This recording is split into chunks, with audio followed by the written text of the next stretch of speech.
You're listening to the What's Happening podcast with Gary Watts. Good morning, everybody. I'm here with Robin Boudreau with No Foot Too Small. Good morning, Robin. Good morning. How are you? I'm good. Thanks Are for you having excited me. about this? I'm so excited. Good. So tell us a little bit about, I wasn't aware of No Foot Too Small until my daughters brought it up last fall. And they basically said, Dad, we need to contribute toward this organization. I said, well, what is it? And they probably told me, and then again, I probably wasn't listening. But what You said it, not me. Yeah, I know. What an incredible thing that you do. But before we get into No Foot Too Sure. Small, tell us about Robin Boudreau. Tell us Robin about Boudreau. where you grew up, school, all the little things that went on with Robin. You bet. So I grew up in Marshfield, Wisconsin. So I'm really loving this green. Got the Green Bay Packer vibe going on right now. All right. God's country, right? God's country. Is there anything better than Lambeau Field? Why did we get rid of Aaron Jones, by the way? Did you see that? I don't know. We could talk about another Aaron too, but maybe not today. Right. So grew up in Wisconsin, went to school at the University of Minnesota, and then made our way here in 2003. So if you went to school in Minnesota, you betcha? Oh, you know. You betcha. Don't even get me started. Okay. Sorry. Bag, road, you know. Okay. Yeah. So you went to Minnesota. Went to University of Minnesota. Came to Iowa in 2003. Kept that Minnesota phone number because I thought for sure we were going back to Minneapolis, right? But Iowa City just really sucked us in. So planted here, started a family, and we just love Iowa City. MedTech. Tell me about MedTech. You were in that, right? Yes. Actually, I went to school for family marriage therapy, Ooh. interestingly enough. How is that? Is that fun? I loved it. Really? I loved it. I'm still probably the counselor for quite a few folks, but And not yeah. before you get married, after you get married. Yes. Well, I don't know if I'm great at, applying what I've learned Okay. today, but went to school for family marriage therapy, but had always worked in sales. And so when I moved to Iowa City, I actually ended up with Pfizer for about 3 years and then moved on to Medtronic for almost 15. So I was in medical device sales and spine surgery for more than a decade. All the hardware that goes into spine, huh? Yes. You were right in there with the surgeons? Oh, I loved it. You're right there in the action, right? Yep. So you settled in Iowa City. So tell us about your family. Tell us about your story here. You bet. You're here now. You went to Minnesota, MedTech sales, right? Yep. Loved my career. Ryan, my husband, and I decided it was time to start a family. So in 2011, was pregnant with my first child, which was our daughter, Bella. She was an easy, we'll call it, pregnancy. Arrived, beautiful, healthy, you name it. A couple years later, decided, well, it's time to have another one, right? Right. Expect the same ride because, really, that's just the way it goes, right? We don't expect that something's going to go wrong. Right. And so pregnant with our second child, and my girlfriend, Abby, does ultrasound. And so she had said, come on in.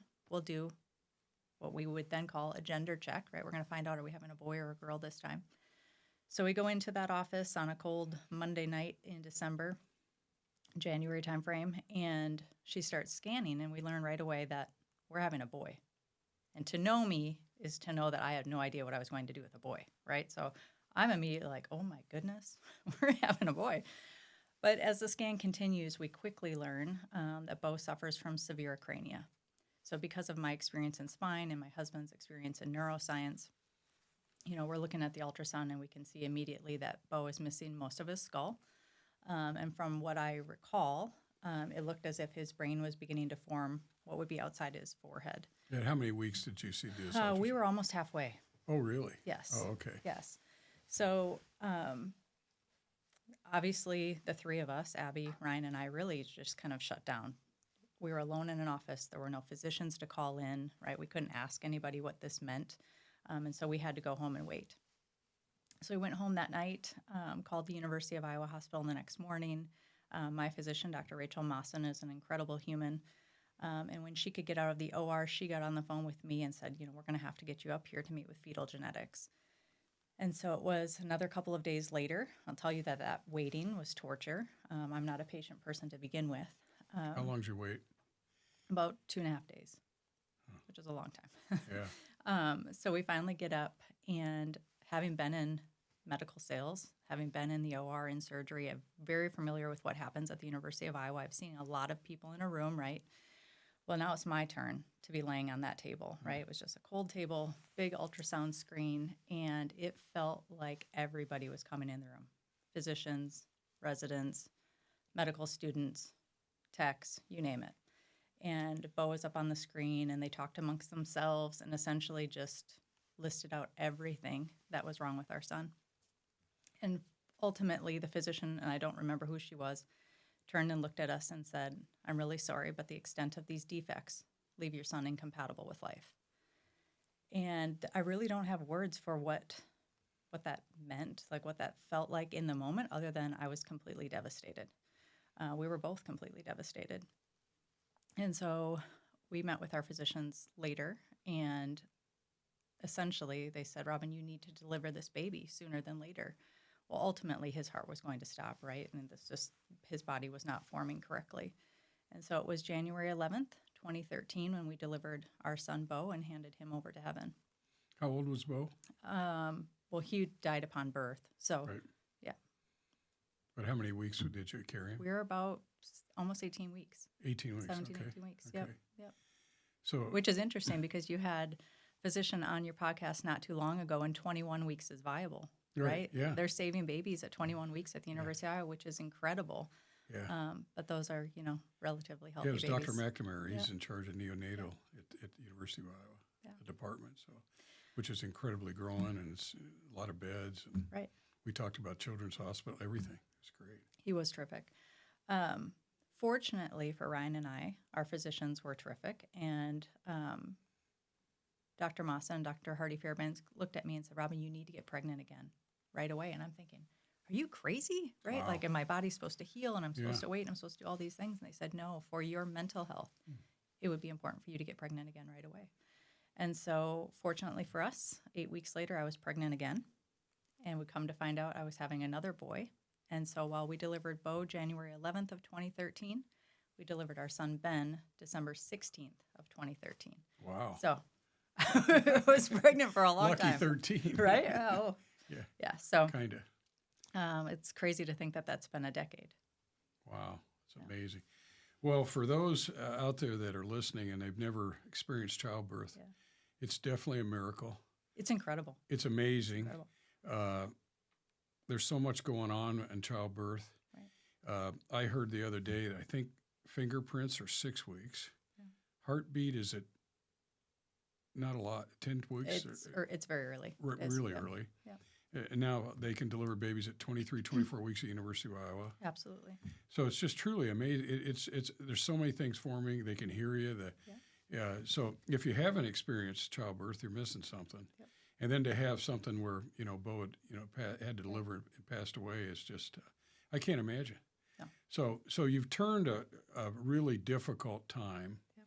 Tell us what you've done since then with Bo. Well, that's a and long his story. memories. So That's okay, speaking we got all of more. fingerprints and heartbeats and all things, this necklace that I wear every day is Bo's footprint. So this is true to scale, to size. After I had delivered him, I just searched for that one thing that I could have to remember him, right? Because I didn't have photos, I didn't have him, what was it? And so I took his footprint and I sent it off to an artist on the East Coast. So she recreated a mold of his foot, created this necklace, and I wear it every day. But I don't know. I just remember in those days following, I thought, where's the proof that he was here, right? You have nothing. So this is a reminder that he is with me every day. I'm not a tattoo person. You could probably guess that. But all the shiny jewelry, we can do this. So how did we get here? Well, I am a gatherer. I like to host parties. I like to bring people together. And so as we were coming upon what would have been Bo's first birthday, I looked at my husband and I said, well, we should throw a party, right? Like if he were here, we would host a party just like that's what we would do for our earthly children. And he said, okay, that sounds great. Start planning your party. But in that planning process, I remember, this is a decade ago, nobody talks about pregnancy and infant loss. Today, I think we could argue that there are celebrities who are coming out and talking about this, right? The dialogue is there, but at the time there wasn't. And so I thought, how could we possibly be the only family to have experienced something like this? And so I wrote our story, as well as an open invitation to anybody in our community who had experienced any type of pregnancy and infant loss, right? It didn't matter to me if that was early miscarriage, second trimester, full-term stillbirth, SIDS, you name it. Whatever your story, come and join us. So that first event was hosted in September of 2014, and we welcomed close to 100 guests and raised $10,000. And remember, at the time, I was working full-time for Medtronic. I thought that was a one-time thing, right? We're going to host this party. We're going to celebrate what had been his first birthday, donate some money, and off we go. Well, at the end of the night, a couple of families walk up to me and they say, "You're going to do this again, right?" I'm like, "Sure, I can host a party once a year." And so we do that for 3 years, right? We host this annual celebration of angels. Well, after 3 years, we had raised almost $100,000 and gifted it all to the March of Dimes. Their mission, serving prematurity, is important. It's very important. But it just really started to weigh on me that we weren't doing anything for our families who'd experienced loss, right? The babies aren't here. There's no amount of research that's going to bring them back, right? So what is it that we can do that would serve them? And that's really when I went back to the University of Iowa and I said, I want to build a birthing and bereavement suite, a labor and delivery suite designed for families who don't get to bring their babies home, right? I was in a procedure room. Right? I mean, it's not the space that you want to deliver a baby in. How much time did you have with Bo? None. You had no time. None. They just None. That's because hard. he was so severely deformed. And I really don't have any regrets about it. I really trusted them. They looked at me and they said, "Robin, you don't want to remember him like this." Okay. Right? And so I don't know that everybody would have made that decision, but that was the right decision for me. And the bereavement suites you talk about now, is that where they can spend more time with the baby? Yes, right. Which That is the one To space say goodbye? that you'll be with that baby earthside, right? That's your hello and your goodbye. Right. And so what do you want that space to feel like? Yeah. Yeah. Yeah. So is that somewhere where you can invite family up? And Absolutely. Okay. So when I visited the University of Iowa and I said I want to build these labor and delivery suites, I really expected that they would say, "That's cute," right? But we're at 108% capacity or whatever it is. But they didn't. They actually said, "You're right. We need that here." Because at the time, so this is almost 7 years ago, birthing and bereavement suites didn't exist at all in the United States. And so we formed a partnership, set out plans to build this birthing and bereavement suite. And lo and behold, we're still waiting. Obviously, there's been a lot of challenges at the university over the last several years, but we're still waiting to build that particular suite. However, in the meantime, we've built others. So Mercy One Dubuque is complete, and so is Genesis East in Davenport. And what I would say, Gary, is that the Davenport suite is the true model for a no too small birthing and bereavement suite. So I joke that it's our double wide. So we take 2 existing L&Ds, gut the space, and just turn it into a really beautiful, almost like a mini condo, right? So one half is birthing bedroom. The other half is living room, kitchenette, fireplace. So to your point, whether it's grandma and grandpa, maybe it's your earthly children, whatever it is, everybody can be in that space and not have to leave. Do you Right? have pictures of that? I know you probably don't today, but they can go on your website and see Absolutely. those. Yes, Okay. we do. But the whole idea is that once you're in the space, you don't have to walk down the hall. You don't have to listen Right. to healthy babies cry. Because I'll tell you, when you're talking to a family who's delivered a stillborn baby and that baby is silent, right? But you're listening to all these other babies cry, it's torture. Yeah. Um, You need Yeah. to have your own quiet time. You need to Yes. be with the baby, yes. your family, your spouse. And just, this is going to sound a little bit high maintenance. I'm a little bit high maintenance. But that the space smells good, Yeah. right? It doesn't smell sterile. It doesn't smell like to have the fireplace. So it's warm and cozy and Right. inviting. If the photos you're going to take are in that one space, what does that need to look like? Yeah. Right? Can we roll the birthing bed out and have a Murphy bed come down so mom and partner, right, parents can sleep together in that bed?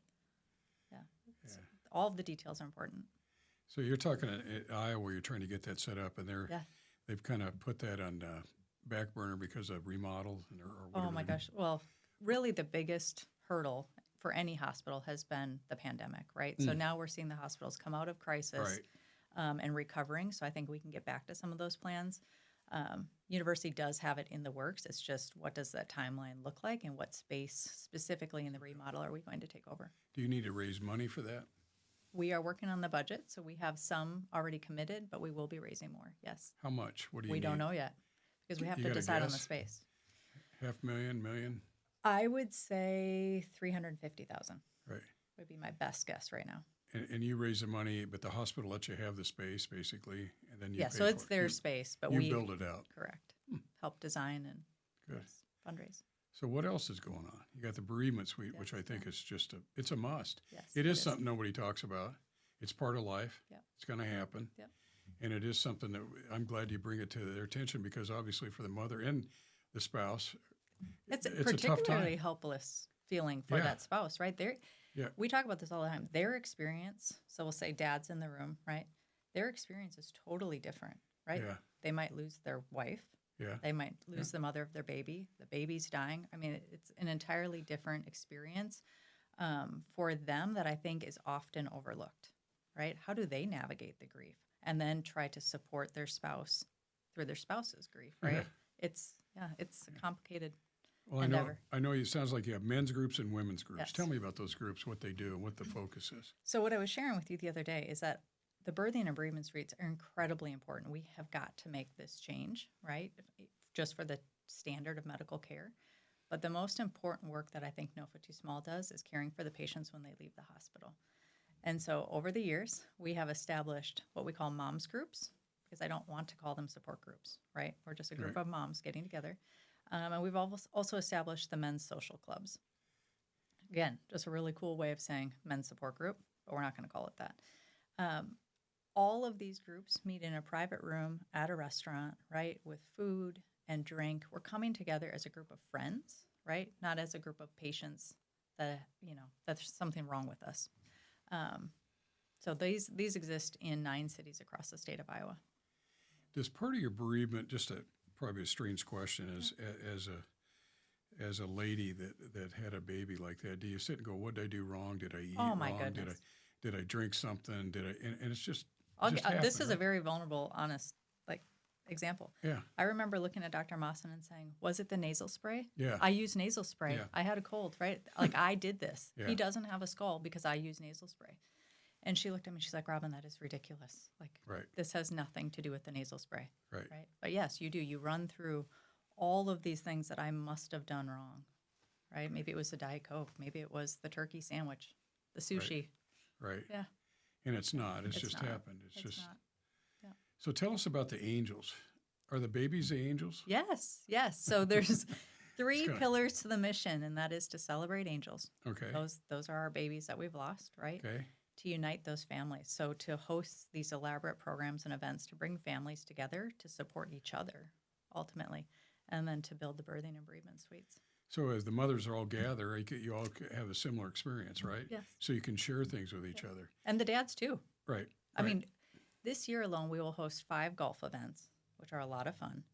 Hmm. But initially, we were hosting those just to get the dads together, right? Like, how do we get them on a golf cart? They don't have to talk. They don't have to share their story at all, but just to know Right. that they're surrounded with other gentlemen, right, who have experienced something similar. When you lose a baby, do you think as a mother, you don't want to be around other mothers having babies?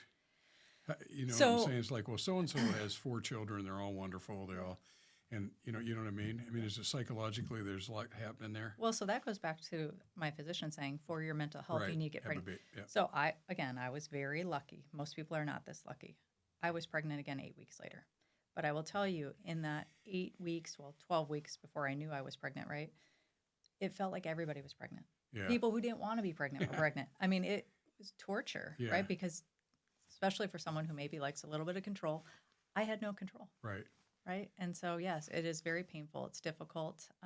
There's a lot of jealousy and just Right. resentment, quite frankly, Right. for those who don't want to be pregnant. That's all you want. Did it test your faith? Or Um, any faith you want to talk about? I wouldn't say it tested my faith. I think what it did was it reminded me that even though at the time I was a healthy 30-something, right, I was a contributing member of our society, I was working hard, it meant I was not exempt from heartache or pain. Right. Probably strengthened Right? your faith, Yes, right? absolutely. Because a lot of people after that would have sat around and been upset or sad, which, And then you turned it into an extreme positive. I just and felt incredible. like I had a choice. And I remember leaving the hospital thinking, I can wallow in my grief, Right. or I can choose to live in a way that would honor Right. him, right? And for me, that was an easy choice. Right. So this is 13. Yeah. You had your party. Sounds like you had another party. We had quite a few parties. You never invited me to your parties. Oh, you're going to be there this year. All Just right, you I wait. hope so. So tell us how it's grown. Tell us about some of your fundraisers. Talk about what you do today as Yeah. you go through the next 10 years here. Oh, it was fast and fierce. For those first several years, it was just what we would call now the annual gala.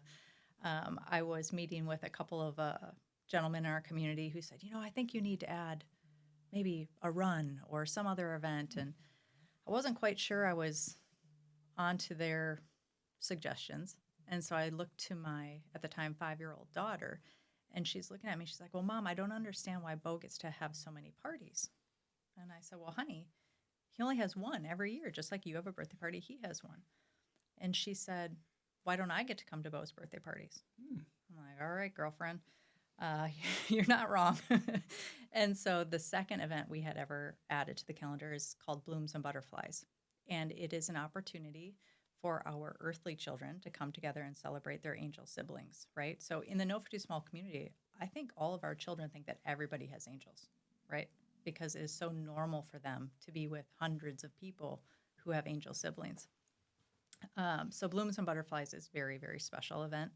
But then from there, it went to Angels in the Outfield, and then the golf events, and so on and so forth. And so this year alone, we will host 15 large-scale events. So when I say large scale, I say the smallest will be about 150 attendees.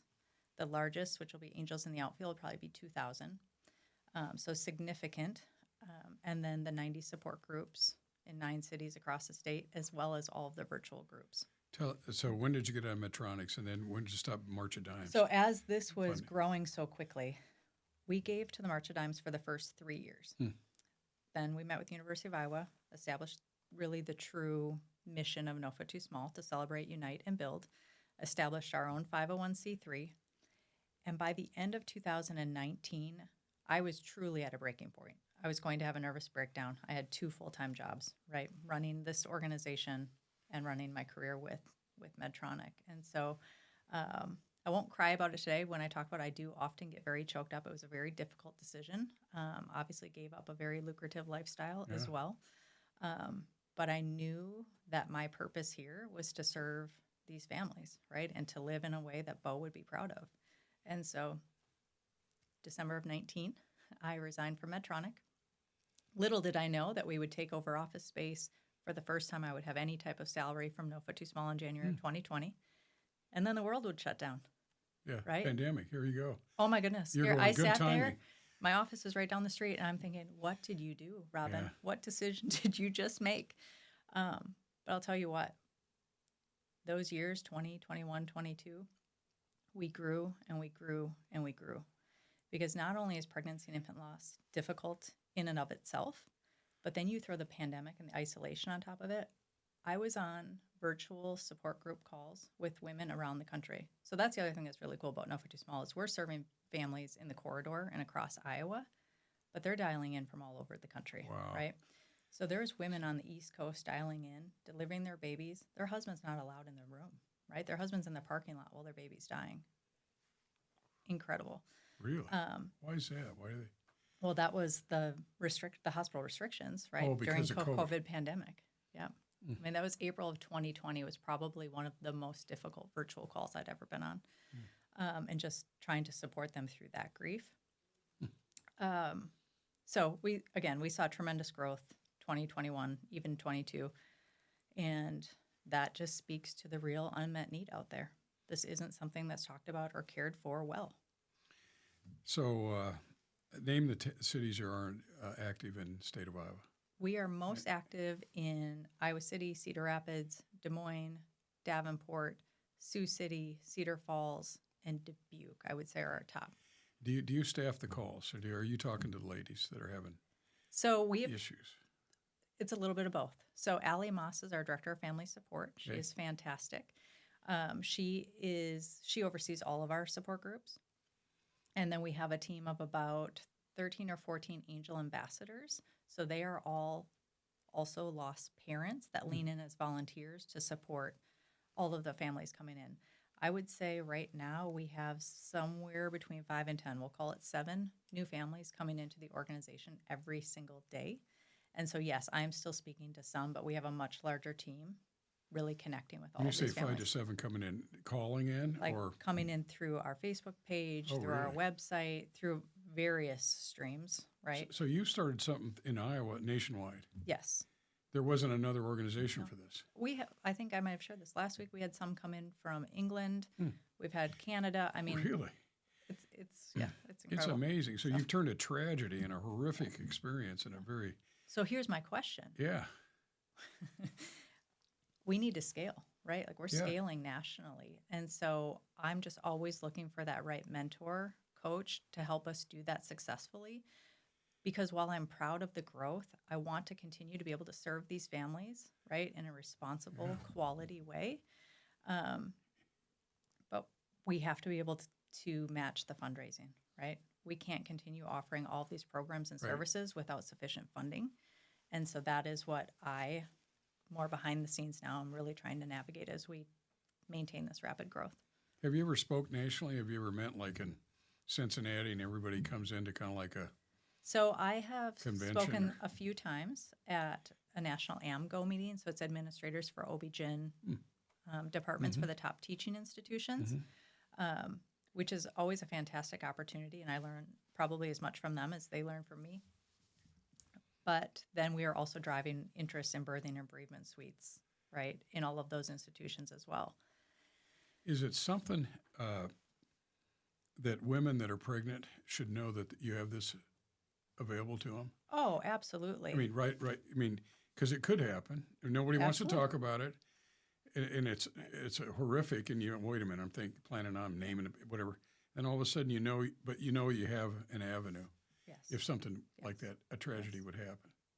I think that's an incredible tool. So Incredible. that is also, part of the plan this year is how do we better Let people know. let people know that we're here, because right now we're not doing any paid advertisements, no paid social media boosts. Everything that's happening is organic, Wow. which is what is so beautiful, I think, about the organization is that it has just grown organically out of that need. But I know that there are so many more families who need us. All private funding, nothing from the Fed, state, nothing. Nothing. Hospitals, it's just Nothing. you just put it out, the word out. So I was sharing with you that our budget this year is about $1.5 million. Our average gift, our average donation is $100. So that Wow. speaks to the volume, right, of gifts coming in, but it also says it is our young families. It is our young families in their 20s and 30s supporting the mission because we've taken care of them. And that's where I worry, is this sustainable, right? When will we, secure those larger gifts that propel us forward so that we are not relying on our young families? How much do you need to raise then a year? This year, at least $1.5 million, if not $2 million. Right. And then part of that goes to bereavement suites, part of All the your support staff groups, in the yep, phones, yep. support groups, all that Absolutely. stuff. Right now, our growth is 25 to 30% year over year. Wow, it's just I'm told that exploding. the trajectory can't continue that way, and I'm like, watch. So are you here in an office space in town? Or? We are. So our office is just down the street, Fifth Avenue. Okay. Yes, and that is expanding as well. So what else do you need? You obviously need money. Yeah. Do you need staff? Do you need more volunteers? What else do you need? Yes. So we will be hiring some more staff. We need more staff on the family support side. We have never had a development person, so you're looking at her. I do need to hire a director of development. We need administration, operations. We need a lot. Right. Frankly, we're relying on a lot of volunteers. And it's a grassroots campaign. I mean, you don't have it's just through. Well, word I of always mouth. say I didn't set out to do this. I know. I really didn't. I'm proud of where it is at today, but I did not set out to do this. Where do you see it 10, 20 years from now? Oh, Have you thought down that far? yes. Yeah. We will be nationwide. Nationwide. Yep. This year, actually, I can say this now. I signed the MOU last week with Nebraska. Really? So we're Good. moving into Nebraska to build a birthing and bereavement suite there In Omaha? Or- in Omaha. Yep, UNMC. Okay. Which means we'll also start launching our events and our support groups and all of those things there as well. So You're going to need a private plane to fly around to all the events. gosh, you're on to me. I do. And all the golf tournaments. And, Yeah. So Yeah. it's Yeah. amazing. I appreciate it. What other things would you like to talk about? We got fundraisers, we got events. We have a lot of events this year. If there's anyone listening who has not been, whether or not you've experienced loss, come join us. I promise you it's a different experience. Our gala is my very favorite. And I know there's a lot of galas and a lot of events out there. I'd like to believe ours is different. What do you do? Do you auction things off at the gala? We auction things off, but we tell stories, right? It is a night of extreme laughter, right? There are tears, but it's this roller coaster of emotions, and it is just beautiful. And keep in mind, the first pillar of our mission is to celebrate. So our goal is to have a heck of a time, right? It's a fun night. Plus, I love getting dressed up and doing all the fancy things. So gala is pretty great. A lot of folks on the team would tell you our golf events are their favorite. It's not your typical golf event. So we're out there having a lot of fun on the course as well. If you are a lost family, attending the Blooms and Butterflies events or Angels in the Outfield, those events are so great because it's not just about mom and dad. It's not just about the earthly children. But when you have friends, neighbors, aunts, uncles, cousins who don't know how to support you, inviting them into an event like that is healing for them too, right? Because we have to remember that our support network often feels very helpless. So come out and join us for the events. They're really a great time. Do you have things special for the kids? Yes. So Blooms and Butterflies. Okay. What I will say is so special about that particular event is that we end the evening, so at dusk at sunset, every earthly child releases a monarch butterfly in honor of their angel sibling. Right? That's really so they cool. have all the children's activities, all the things, but that's just really kind of the highlight of the evening. And when's your gala? This year is November 16th, Is right it here at the Coralville Hyatt. at the Hyatt. Okay. Yep. Wait. Yep. How many people do you think? Last year was 750, Really? which is capacity for the room unless I move us into the exhibit hall. If we do that, we'll need some help with pipe and drape and all of the things because that will be an incredible expense to add to the event. But I would anticipate more than 1,000 attendees. Do you have a band or anything, music? We're working on that too. Because it sounds like you got enough there to have some really fun Yes. Yep. things going on. Bring and then somebody you in do from raise Nashville. money, and you raise money. Yep. Huh. Wow. So what's it look like if you go national 10, 15, 20 years ago? Do you have this huge staff? You have this, I don't know, you tell me. That's exactly what I'm trying to figure out, right? There are so many different models for what that could look like, but maintaining the quality of this organization is most important to me, right? So figuring out how do we structure and grow and hire staff around the country and maintain the quality that I would want for this organization. Is one way to grow it is talk to the hospitals, the major hospitals? Yes, and that I'm mean- already doing. So an example would be Duke, right? I've met with Duke several times. They want 3 birthing and bereavement Okay. suites. But then we're looking at $1 million just for construction, right? So now we need to get staff there. We need to get programs, events there. So what I will say about those top teaching institutions, while they see the greatest fetal demise, they're the most difficult to navigate, right? Because there are so many levels, right? So it takes a long time. Incredible institutions, but to move the needle takes quite a bit of work and patience. So when's your golf tournament? You said you had 5. We do. It's in So the they're state. around the state.